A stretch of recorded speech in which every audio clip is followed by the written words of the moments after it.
if we get enough of us, we can do a show. And guess what? There's enough of us. Do do do do do do do do do. Oh, get out of there. Bum bum bum bum bum bum. Bum bum bum bum bum bum. Good morning, everybody, and welcome to the highlight of human civilization. It's called Coffee with Scott Adams, and you've never had a better time. But if you'd like to take this experience up to levels that nobody can even understand with their tiny, shiny human brains, all you need for that is a cup or mug or a glass, a tankard, chalice, stein, a canteen, jug or flask, a vessel of any kind. Fill it with your favorite liquid. I like coffee. And join me now for the unparalleled pleasure, the dopamine hit of the day, the thing that makes everything better. It's called the simultaneous sip, and it happens right now. Go.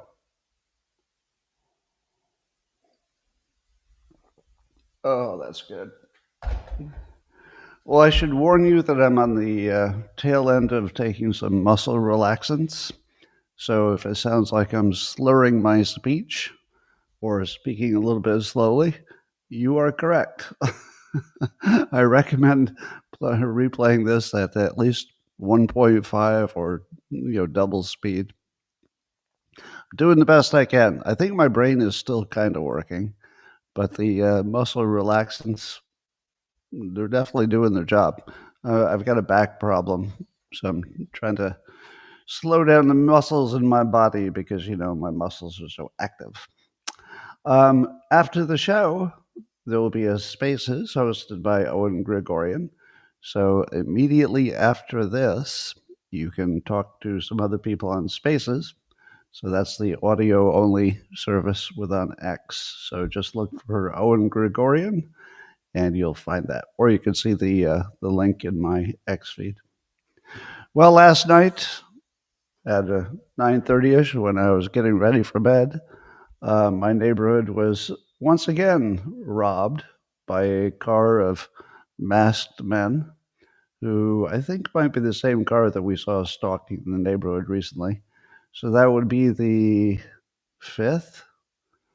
I think it's the fifth time in 2 years that we got hit by the burglary gangs.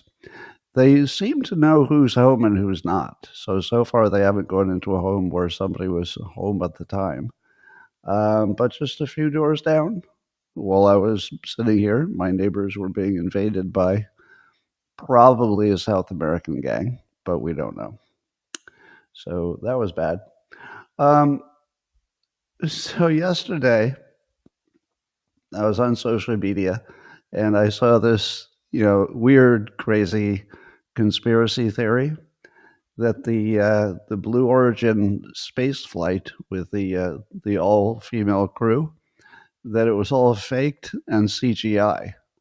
And I laughed because I thought, oh my God, the conspiracy theorists, they're just going to say anything about anything. It's like there's nothing that can't be turned into a conspiracy. But I thought this will be fun. I'll give it 10 seconds of my time.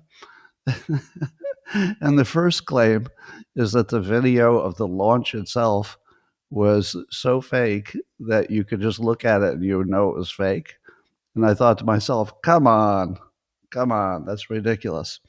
And then I looked at the video of the launch and I thought, I'm not saying it's fake, but it sure looked fake. How do you take a real launch and make it look completely fake on video? Because it looked completely fake. And then there were other pieces of evidence that did in fact highly suggest that it was all faked. I think there was something about when the women were weightless, their hair didn't seem weightless enough. Normally the hair would just be all over the place, but it wasn't. There was something about the distance between the windows that completely changed from the inside of the craft to the outside. There was something about the space capsule that re-entered didn't have the re-entry, marks of smoke and burn that you'd expect. There was something about one of the hands of the people didn't match the people that we knew were inside. It looked like a mannequin. Now, I'm not ready to say it was all faked because that would be hard to believe. But why does it look all faked? So as far as I can go is it looked all fake. It just completely looked fake. Was it fake? I don't know. It's hard for me to imagine they could have gotten away with it or that they even wanted to. Like, why would so many people even be involved in such a thing? So I don't know. But I will recommend you, just for fun, to look at the conspiracy theories that it was faked, and you're gonna have the same reaction I did, which is it couldn't possibly have been. Oh, maybe. So, in other news, according to the side post, Vladimir Henry is writing, there's this plant, a shrub actually, that's been used in the Indian Ayurvedic medicine for forever. Some call it the Indian ginseng. But apparently, you can give this in pill form to somebody, and within 1 hour, they will be smarter and feel better. And there doesn't seem to be much of a side effect. So if you give it to them for 30 days, they stay smarter and happier for the entire 30 days. But it works within like an hour. Now it's called ashwagandha. I'll spell it once in case you're thinking to yourself, why wouldn't I take it? And honestly, apparently it's over the counter, widely available. I don't know, you could probably just get it from Amazon or something. But let me spell it. It's ASHWAGANDHA, ashwagandha, and it will boost your brain and your mood at the same time. Doesn't it sound a little bit too good? I feel like later there'll be some information that says, of course, you'll never have an erection again, and you'll lose all your hair, because that's what usually happens. Usually, if there's any kind of drug that's good for you, it'll make your pecker stop working and your hair will fall out. But we don't know that about this one. All right. So scientists, according to the University of Chicago, if you're just joining, my voice is a little bit slow and slurred because I'm on muscle relaxants. I think my brain is still working, but I'll remind you of that.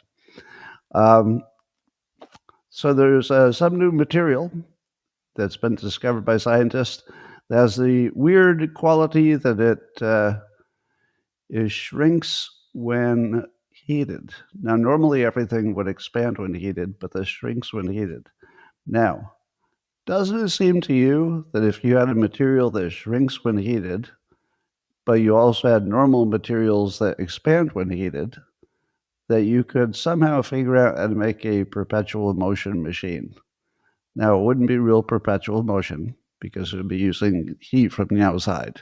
So it'd be sun heat or earth heat or, I don't know, ocean heat or something.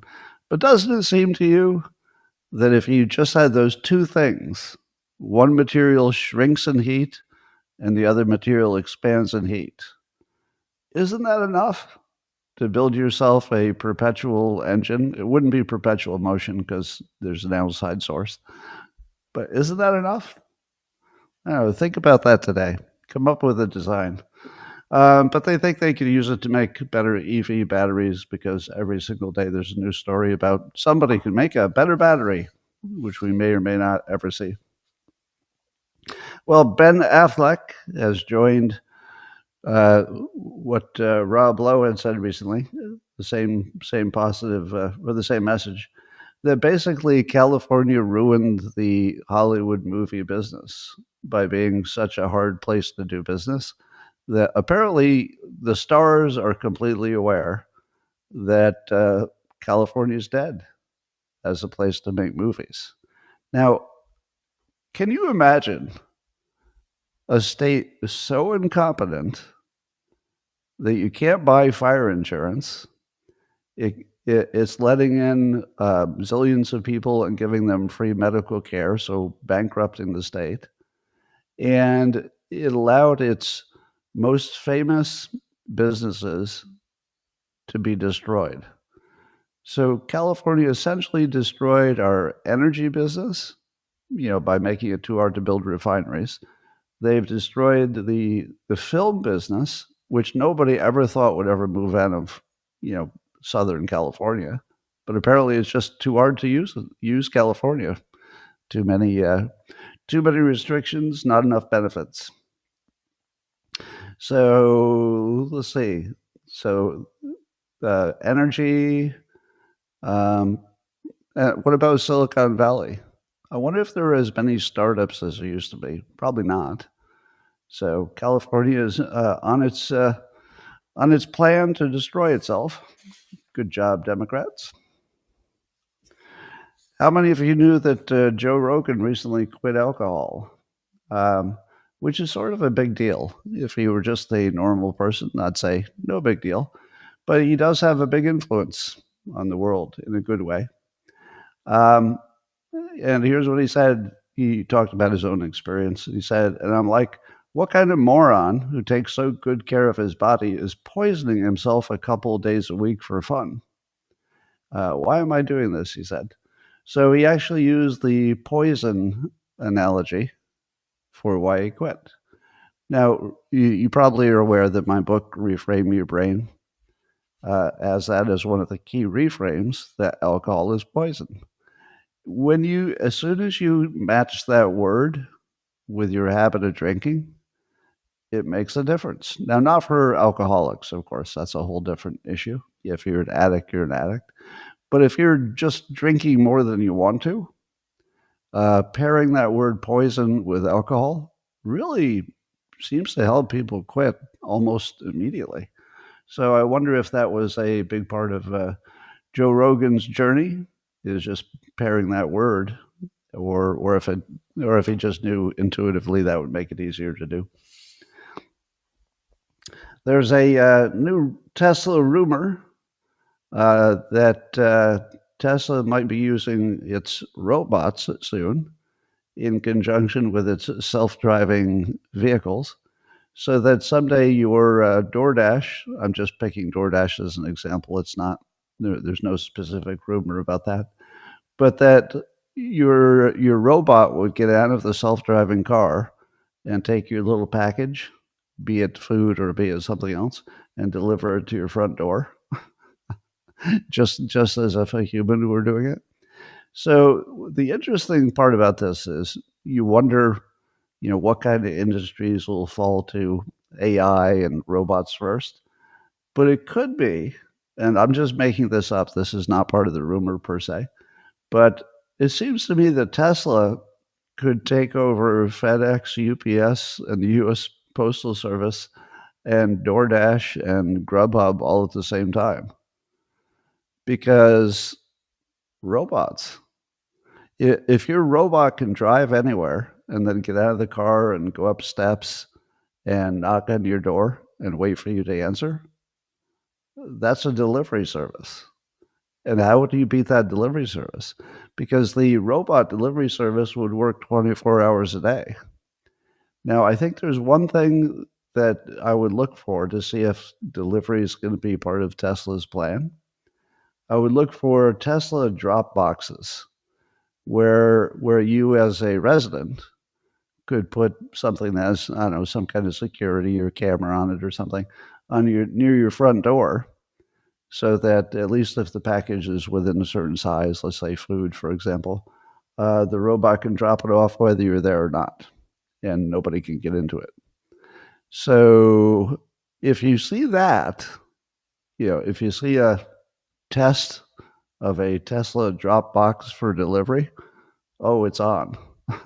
Then FedEx and UPS better start worrying.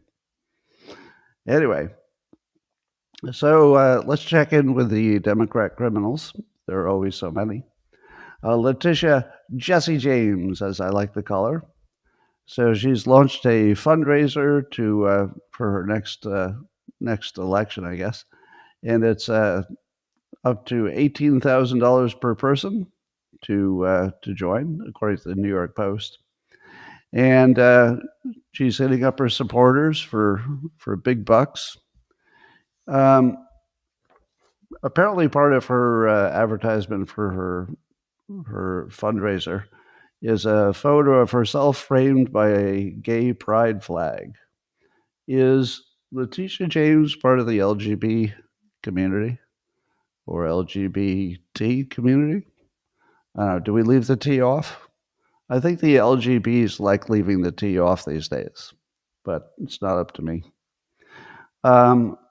So the reason I asked is because I think it actually matters. It seems to me that the LGBT community would be the ones who are, I would say most propagandized or most brainwashed to think that Trump is evil, because they would believe that, all of the general Democrat claims. But for some reason, the LGBT community thinks that Trump is some kind of special danger when it's clearly the opposite. Somebody said the other day, Trump's the only president who ever came into office in favor of gay marriage. Nobody else ever did that. They may have converted while they were in office, but I think he was the first. Biden was, of course, and I think Trump is famously, he's got some high level people like Scott Bessent, who is highly respected and part of that community. So it's weird that they would have, like a special fear of Trump when all the evidence is exactly the opposite. That he's neither pro nor against. He just acts like it doesn't exist, which is your perfect situation. Anyway, she's raising money. How would you ever give money to Letitia James when she's credibly accused of the same crime that she wasted all of your taxpayer time going after Trump over, instead of doing the things that your community really needed? She's literally famous for doing something that didn't work, and by the way, she was doing the same crime. And then she does a fundraiser, and people will still give money. The Democrats have this death wish for their party that was like nothing I've ever seen. Meanwhile, Al Sharpton is going after Target, the store Target, because you might know that Robbie Starbuck recently got Target to drop their DEI, illegal DEI culture, and get rid of all that. And now, because they got rid of it, Al Sharpton is going to target them. Fox News has that story. And so I guess the CEO of Target met with Al Sharpton on Thursday. And they're pressuring him to put that DEI back in there. So I guess Sharpton called the meeting with the CEO very constructive and candid. And he said he would inform our allies, including blah, blah, blah, what my feelings are, and we'll go from there. Well, it doesn't sound like Target agreed to something specific, but I wonder if Target got like blackmailed, basically. Do you suspect that at any part of that conversation, Sharpton said, well, if you can't go all the way back to DEI, I realize, that'd be tough to do that U-turn, but suppose you could donate to one of my organizations. And then I could at least say, well, they didn't do everything I wanted, but they did donate to my valuable organization. What do you think? I feel like Target might have been maybe blackmailed. That because Sharpton can turn on the pain. So he could just say, we'll organize, protests against you, unless you donated in a way that shows you're an ally. So let's wait. That's my prediction. My prediction is there's a donation somewhere in the background that we don't know about. Let's find out about that. Well, surprisingly, according to the New York Post, there's a new poll says, let's see, this poll by Gallup, that says that the confidence in Democratic leadership plunges to an all-time low of, guess what? Let's see if you can guess. What do you think is the confidence in Democrat leadership? What percentage? Anybody want to guess? Now, if you're new to my podcast, you're going to be very impressed. Watch this. With no hints whatsoever, there we go. In the comments, almost every person is guessing the correct number, 25%. So that's a new low. It's never been even close to that. 25% of Democrats have confidence in their own leadership. I wonder what would cause that. Could it be their dogged determination to do discrimination with DEI? Could it be that? Or could it be what I call the 2080 plan? Now, I think it needs a name. So a lot of people have made the observation, certainly I'm not the first, I'm like the millionth, that the Democrats seem to consistently go after the Republicans when the Republicans are on the side of 80% of the public. So Trump, being the populist that he is, if something is really, really popular with the Americans, the public, he's very likely to be on that side. And then the Democrats, since they have to be the resistance, they end up taking the 20. So I think we should call it the 2080 plan, because once you brand it, if you can put a sticky name on it, it becomes more powerful. So what do you think? The 2080 plan? Because we usually say 80-20 and everybody knows what that means. 2080 kind of tells you very quickly what's going on, doesn't it? Because it's not really an insult, but it is an insult in the sense that as soon as you understand that they're after the 20 instead of the 80, it's sort of self-insulting, but it's accurate, in a directional way. It's not always 2080, but directionally it's quite accurate. All right, we see some support in the comments for the 2080 plan. All right, let's call it the 2080 plan. Let's see, is there anything else they're doing to support the 2080 plan? Well, what about that Maryland dad? I'm so fascinated by that story. Now, part of it is what I call the lawyer effect. If you were to watch any kind of court case, when the defense is talking, you say to yourself, oh, wow, that defense lawyer is pretty convincing. Yeah, well, that person is certainly innocent. Listen to all that good defense. And then you hear the prosecution talk, and you'll say, oh, well, actually, now he sounds totally guilty. So a lawyer can make anybody sound guilty or anybody sound innocent if you're willing to sit there and listen to their side of things. So when I listen to the arguments about the so-called Maryland dad, who may or may not be an MS-13, when I listen to the Democrats, they have pretty strong argument. One of the ones I heard yesterday is that the accusation from that he was part of MS-13 was double hearsay. And I thought, really? So it's really just somebody said it to somebody else who said it.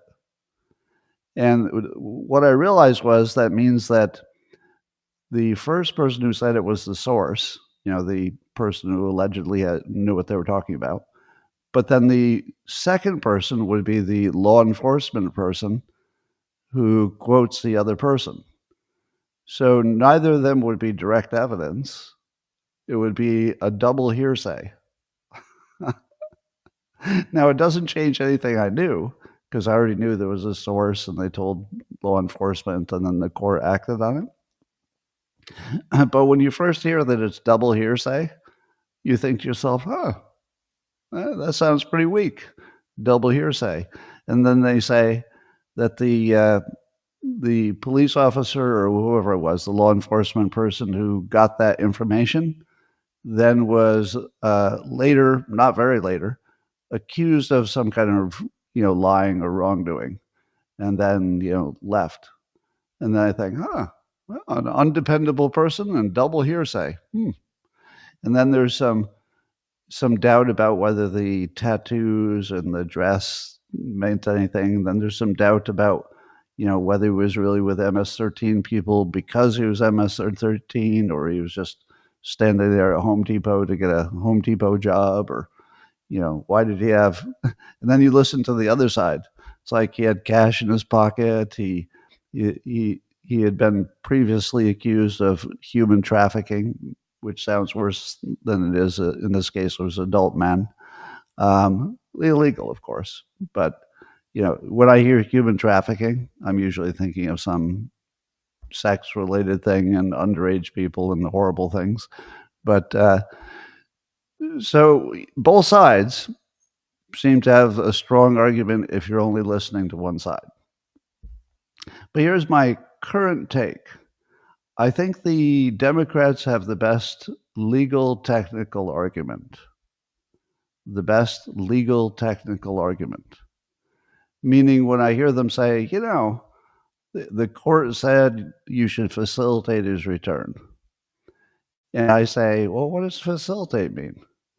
But I ask myself, if this were an American citizen, would we be confused about what facilitate means?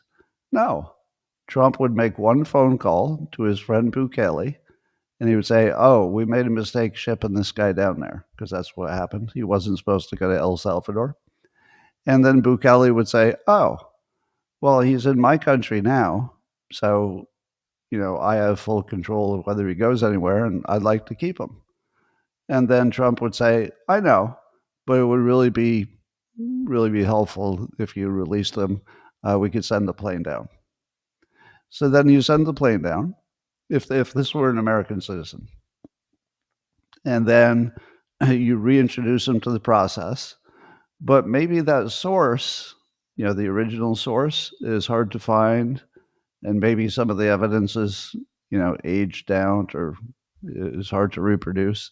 So I can imagine that if he were an American citizen, which he's not, that we would follow the courts and say, oh, well, you told us to facilitate, so we did. And then we decided that he needs to go back because, once we've looked into it, it didn't change our minds. Now, I think that Trump would be on stronger ground if he facilitated. As Stephen Miller has pointed out, it's not going to change the end result. I don't think so, because there's still going to be, evidence that, or at least there'll be enough evidence that he's dangerous and needs to be shipped back or shipped somewhere else. I mean, it might not be to El Salvador, but it could be deported somewhere else. So, here's my take. I think the Democrats might be right on the legal technicality, but they are so wrong on the politics of it and how people feel about it and the mood of the country. It's 2080. So once again, they're pursuing their 2080 because the public isn't really following the technicalities of the legal stuff, but they definitely know whether he's a good guy or a bad guy. And they definitely know that his wife had made some allegations that sound pretty bad. And they definitely don't think, oh, he's helping America by being here. 2080. Let's see what else they're doing wrong. The CBS had an interview with DNC co-chair, vice chair, I guess he's the vice chair of the DNC, David Hogg. Now, if you were trying to win an election, would you put in charge of your party David Hogg? Does that sound like somebody who's really trying to win?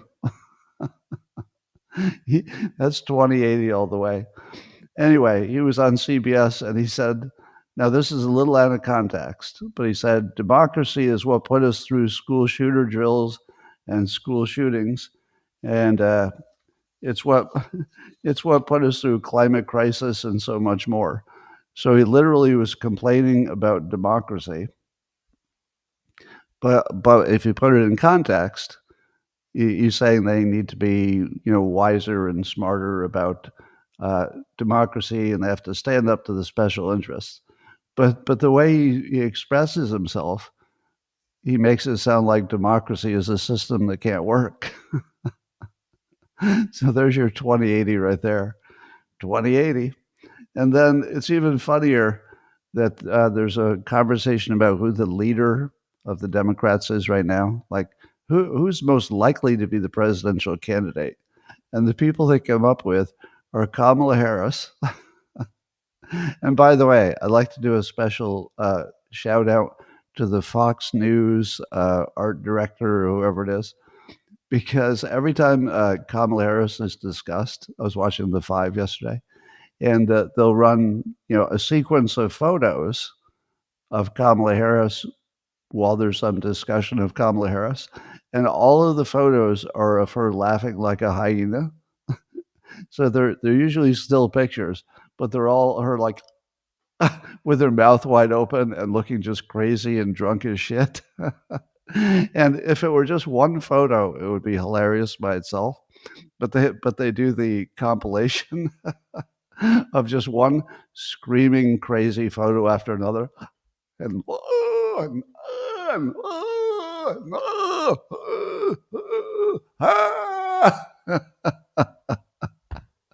you couldn't possibly watch that series of photos and think that she's any kind of a serious candidate. Not one of them had her mouth closed. And it's really hilarious if you watch it out of context. Anyway, AOC, of course, has charisma, and she's got a following and stuff like that. But I guess even Bill Maher on his show, I didn't see it, but I heard he said no, AOC is not the right answer. But AOC is a 2080, right? She's 2080. So 20% of the Democrats would think, yeah, give me some AOC. And I think 80% would say, this is exactly the problem. The problem, the problem is that the Democrats keep favoring the 20% crazy part of the party and ignoring all the normies, the normal people. And AOC would be the ultimate expression of that. She would be the ultimate 2080. So of course she's going up in popularity because she's a 2080. She's so 2080 that it seems to me that the conservatives are boosting her. And by that, I mean the conservatives keep acting like, oh, it's AOC, she's coming. I think AOC is going to be the next candidate. But I don't know if the Democrats are saying that. I feel like maybe there's a little wishful thinking going on and with the conservative side of the world to say, oh yeah, AOC, we're afraid of her. Don't match us up with AOC. I don't know what we'd do if that happened. Well, I think you'd win. According to the Rabbit Hole account, the Federal Reserve still has DEI all over its website. And they've got a little video of Jerome Powell endorsing it. I don't know if that's enough to abolish it, but it's not helping. It's not helping at all. Do you think Jerome Powell can be fired by the president? I haven't looked into that because I just assumed that was not something that's possible. But now I think maybe anything's possible. Is it possible that Trump could fire Jerome Powell? Could they find some kind of, I don't know, impeachable? I see my smartest follower says yes, that he can fire him. Huh. Well, that would be interesting. Allegedly, according to one account that follows who on the X account, allegedly Elon Musk stopped following Scott Bessent, which would be interesting. If you're wondering if there's any internal dispute, I feel like there must be, because Elon Musk's view on tariffs appears to be at odds with Scott Bessent and also the president. And I think that Musk is probably having a tough time being as silent about it as he is. Now, he certainly talks about his side. If somebody asks him in a podcast or something or an interview, he'll tell you what he thinks. Um, but he's not going balls to the wall, you know, get rid of these tariffs. So he's in a very awkward situation. He can't win in any direction on this. But I'll bet you that there is some internal dispute. And here's my question: does America have a plan for survival? Survival. Because I'm not aware of our plan for survival. I'm aware of our plan for driving as fast as we can into a gigantic debt hole that makes all of our money in the entire country worthless. I can see that happening. So we just have another year of $2.5 trillion debt added on top of our existing debt, and then we'll just drive into that deficit hole and we'll all be dead. That's the current plan. There's no plan that's any deviation from that. Now, if there is a plan that involves, I don't know, robots or taxing the rich or switching to Bitcoin or doging it up more than we've doged it up, I'm not aware of it. There was a plan. I recall a plan in which Doge was going to cut $1 trillion. But that didn't happen, did it? Or am I not getting the news? Because to me, it looks like $2.5 trillion deficit is exactly what it would be with or without Doge. So did Doge get stopped by the bureaucracy? You know, what you would expect is when Doge started and it was cutting like crazy, and you thought, man, this could really work. And then one by one, the department heads get appointed. And then, of course, the cabinet heads and the department heads say, not so fast. I'm the only one who gets to decide what the final cuts are. And then Doge is just completely kneecapped, right? What can Doge do if the ordinary managers are the ones who get to decide what can be cut and what won't? Because that goes right back to people, protecting their turf and all that. So my question is, did we once have a plan, and I'm talking about only a month ago, that for survival, and did we lose that plan and it's not replaced by a new one? So the question for Trump is, do we have a plan for survival? The question for Scott Bessent is, do we have a plan for survival? Now, even if we get everything right on the tariffs, and even if everything worked out, which would be, a long-term thing, bringing manufacturing back, is that really a plan for survival? Or is that just a really good thing to do? I think it's a really good thing to do. And I'm, directionally, I'm in favor of the using tariffs as a tool. But it doesn't look like a plan for survival. It just looks like one thing that maybe we should have done a long time ago, but it's worth doing now. Yeah, I don't know. So we'll see. I think that question needs to be asked of our current government. Do we have a plan for survival? Is the plan military force? It might be. It could be that using our military to force people to use the dollar or force people to do business with us, or if they don't do big deals with America, we won't protect them. We won't be part of NATO. So it could be we just use our military. But wouldn't you like to know if there's a plan? Literally, is there a plan for survival? Nobody's going to ask that question. That is the question that must be asked. Anyway, according to One America News, the data is very clear that the cost of living is going down. Daniel Baldwin is saying this. So the cost of ordinary things going down, a lot of it has to do with energy prices dropping, and I think the President Trump gets credit for a big piece of that. But I also don't think it matters, because it doesn't matter why prices went down. Obviously it's better that they went down, but it's not any indication of the future. The future will be driven by tariffs. And since we don't know if tariffs are going to, drive prices up, or how much they're going to drive prices up, or how long they'll drive prices up, I don't think it means much of anything at all that we had a good month inflation-wise. Better than a bad month. But it's not telling you that inflation will be low in the future. So therefore, it's sort of a nice but not super important in the long run. What is important will be the tariffs. We'll see if that makes a difference. Are you following the Douglas Murray issue with comic Dave Smith and his issue with Joe Rogan's show?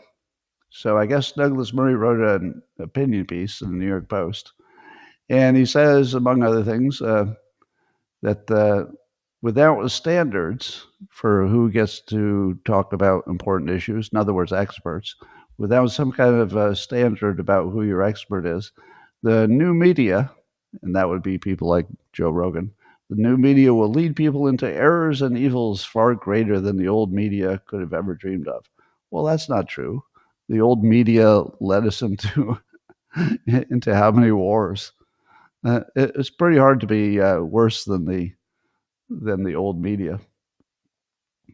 But do you remember before the Douglas Murray thing blew up? Do you remember me telling you that the problem with the Joe Rogan setup is that it didn't matter who was on, which expert, they would get the documentary effect. So if you watch 3 hours of anybody, whether it's comic Dave Smith or Douglas Murray, at the end of it, you'd say to yourself, oh, very persuasive. Yep, that's a complete worldview, and I'm persuaded into it. And that's the documentary effect. If you watch a documentary on any topic, by the time it's done, you will be convinced that that point of view is a good one and maybe you should adopt it. That's because only one side gets shown. Now, Douglas Murray is taking it to another level, which is not just that only one side is shown, but that if it's the wrong expert, it's just wrong. Now, that's not too different from what I was talking about with the documentary effect, because I also assume that the documentarian, is not always right, but they're just persuasive. So I had been saying that to fix the Joe Rogan system problem, and I'm going to call it a system problem. It's not a Joe Rogan problem. It's not an individual problem. It's a system problem, which is if you're talking about anything that really matters, it's not just fun stuff about pyramids, but it's, something about the real world. The model that could work is to have, experts on both sides. But you saw what happened when he tried to put comic Dave Smith and Douglas Murray on the same show, which is exactly the right instinct, is that they got into an argument about the quality. Douglas Murray simply attacked the knowledge of the other person.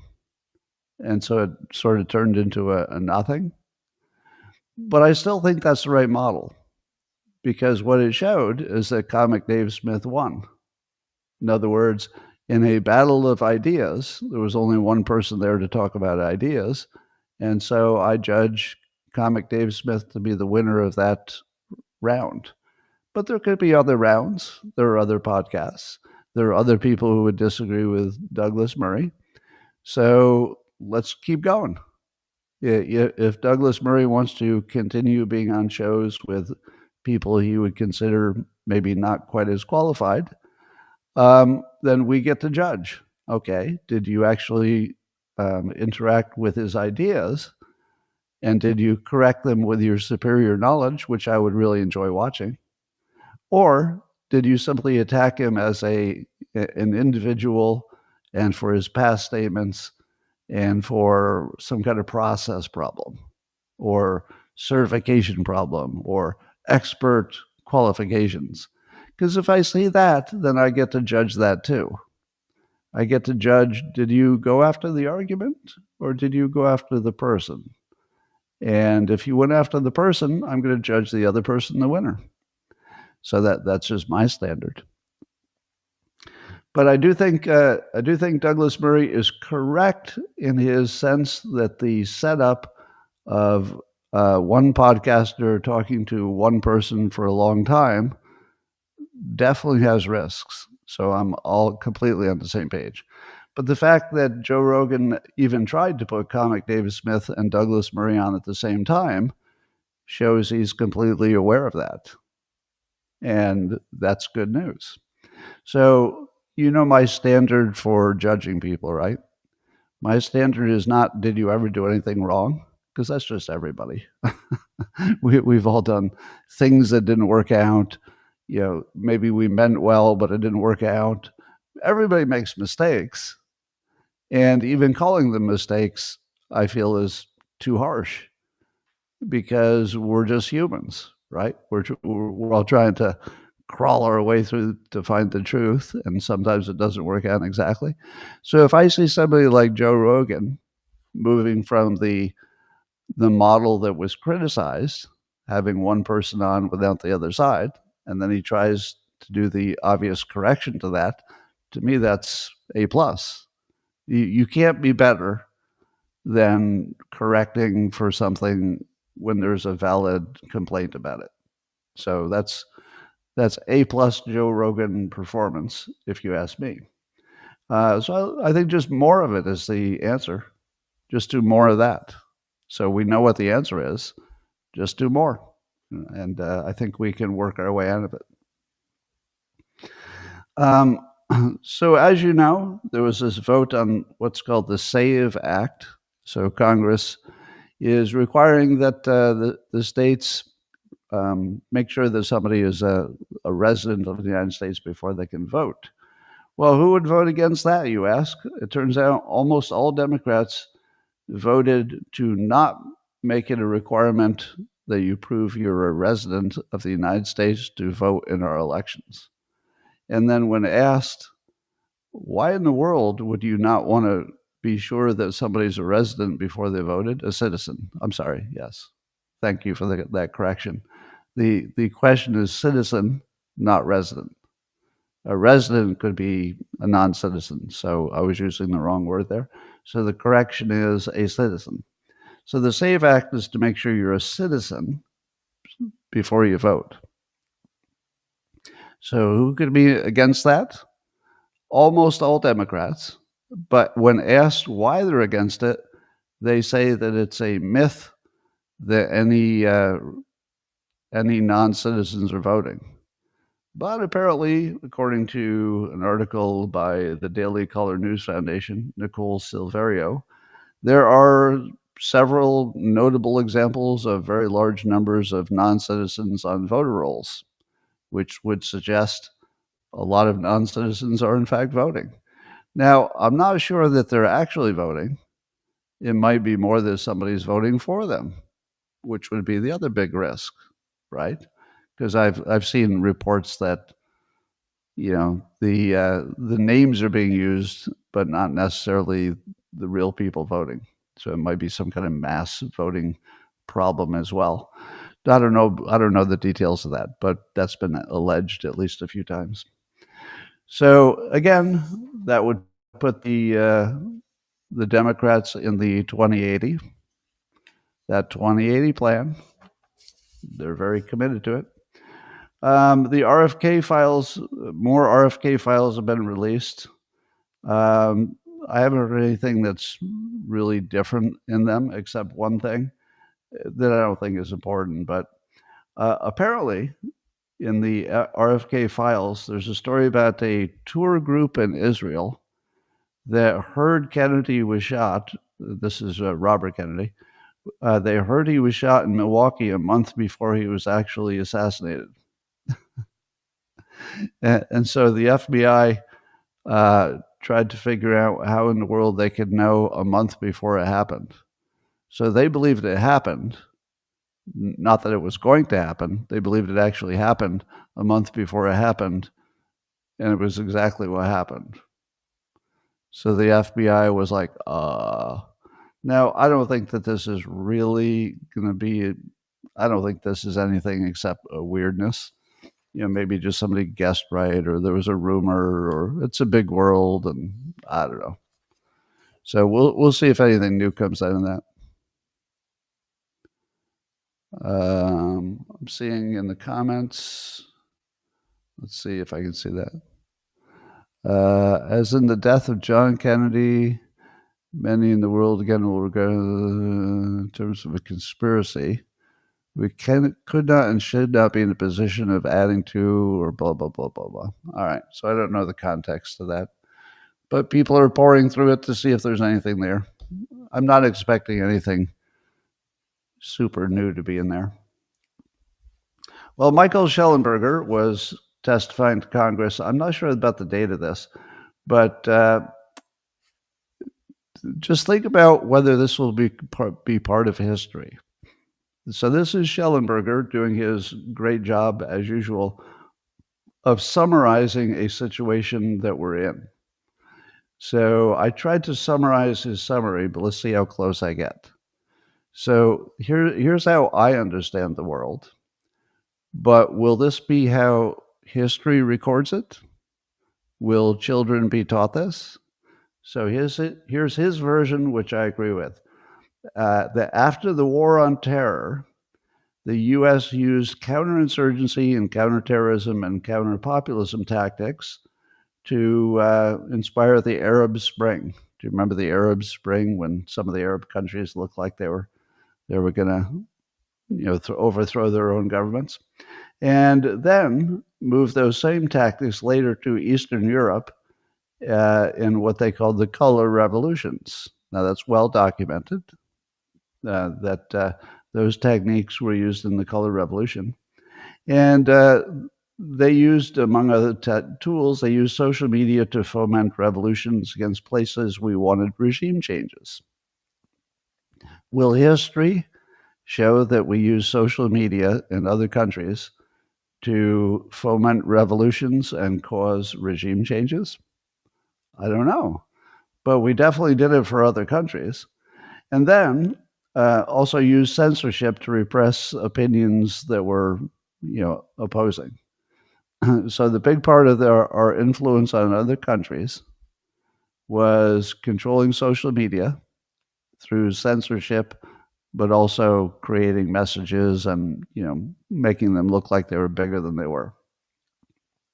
Then he says, those tactics were turned against the American people after the revolutions of 2016. Now, that would include Trump's election as a revolution. And he said that would, among the things that would be part of that would be Russiagate, creating small groups of experts to decide what the truth was, the fact checkers, which would be censorship, just under the guise of telling the truth, but it would really be censorship. And then there was more of a direct effort to control the media, such as the Hunter laptop, where you get the FBI to tap you on the shoulder and say, we're not so sure. Or you get the 51 ex-Intel people to say, we're not so sure. It could be Russia tradecraft. So moving from just censoring speech to literally just making shit up. And that it's all done under the guise of essentially controlling or removing the government in place.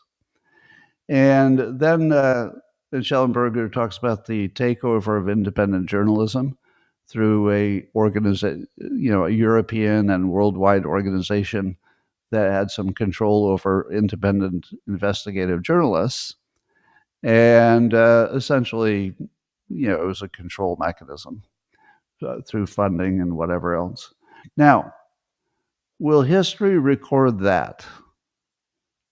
Do you think you'll ever see a history book? Will your teenager ever come home and say, "Oh, I just learned that the U.S. government took the tools that it used to try to influence the overthrow of foreign countries, and they just turned it inward because Trump seemed like such a risk to their nice little setup in which they were all making money and had power, that they tried to basically use those same tools against us."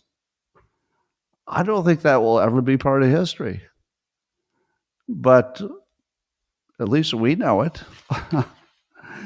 At least we know it.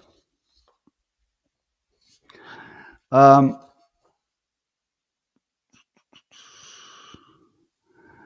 I don't know about this story. It's too complicated. Too complicated. Too complicated for a Saturday. So I saw a video today. It's the first time I saw it. Trump said that we might reach a Ukraine mineral deal on Thursday. What year was he talking about? Did it happen on Thursday 2 days ago? Or yesterday? 2 days ago? Did we get a mineral deal? Or was he talking about next week? Because if he's talking about next week, it's kind of strange. So does anybody know about a mineral deal with Ukraine that's either imminent or already happened? Because I'm betting against it. And I'm betting that even if one gets signed, it would just all fall apart. Because I do think that the Ukrainians are so committed to criminal activity that they can't possibly be trusted with any kind of a deal. I don't think they can be trusted with aid. I don't think they could be trusted with a war. I don't think they could be trusted with an election. And I definitely don't think they could be trusted with, a multi-billion-dollar mineral deal. So I don't think that's going to happen. Or if it happens, I don't think it's going to work. I saw Conor McGregor talking to Tucker Carlson. And remember when you thought Conor McGregor might run for office and run in Ireland and try to change things? Well, apparently, the Irish system doesn't allow just anybody to run for office. So I don't know the details, but it's not like a democracy where you could just sort of prove yourself and become popular and then run for office. I guess it's kind of a closed system, and he doesn't have any way to get into it. So he can't run. Maybe in a theoretical way he could, but in an actual real world way, he can't actually get nominated and run for anything. So what are you going to do? So he's claiming about the mass migration, and it's completely overrunning the Irish culture. And as Tucker pointed out, the Irish didn't try to conquer anybody. They were never colonizing anybody. They were sort of just minding their own business for eons and eons. And now they're being completely replaced and destroyed by mass migration. Tucker said that if you go there, there's no advertisements that show Irish. all the Irish advertising shows people from other ethnicities, sort of like we see in the United States, but worse, I guess. So at the moment, I don't see any path for Ireland to survive as Ireland. It doesn't look like there's any path. I think McGregor was threatening, making sort of indirect threats to the leadership if they keep doing what they're doing. But I don't see anything that could happen. I can't imagine that there'd be any response. So it looks like Ireland is on just a suicide path in terms of the Irish citizens that have been there forever. So that I assume they will become Islamicized. Um, Apparently, the Iran talks are continuing. Now, I don't think there is any chance of Iran reaching a deal, except here's a wild card. So there's some news out of China that China successfully is running a thorium reactor. Now, a thorium reactor, this will be the first one, and it's up and it's operational, and it's not a test site. It's actually a nuclear power plant. And the thorium reactor does not use the uranium that normal reactors would use. Now, if you have an energy source that doesn't use uranium, then you don't have to worry about taking the uranium up to nuclear weapons grade, because those two things work together. Yeah, if you have a domestic uranium-based nuclear experts, the same experts can use that expertise to refine the uranium until it could be a bomb. Now, we've said that under no conditions can Iran have the bomb. I don't know if this is still true, but you can correct me on this. Didn't Iran used to say, but we have a right to domestic nuclear power, and that's all we're doing?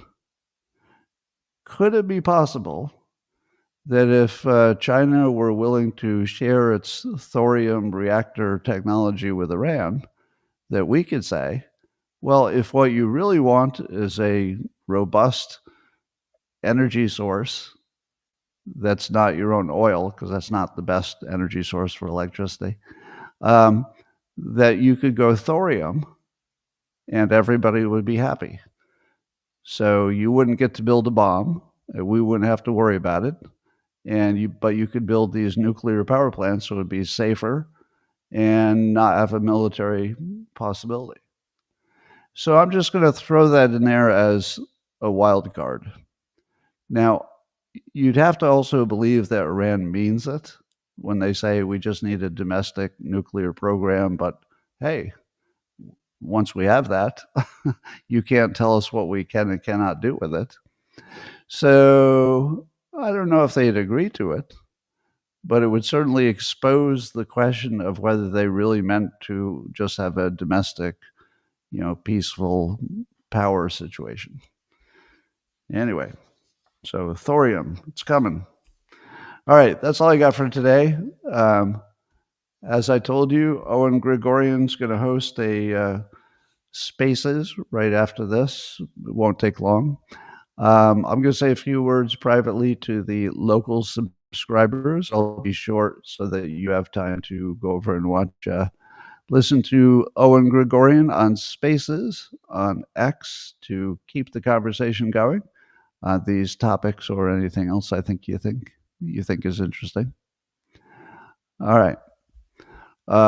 Thanks for joining. If you're on X or Rumble or YouTube, I'll remind you if you joined late that I'm on some muscle relaxants right now because I got some back problems. So if it sounds like I'm drunk or slurring my words, that's why.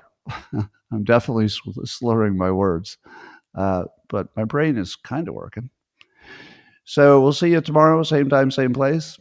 And locals, I'm going to come at you in 30 seconds privately.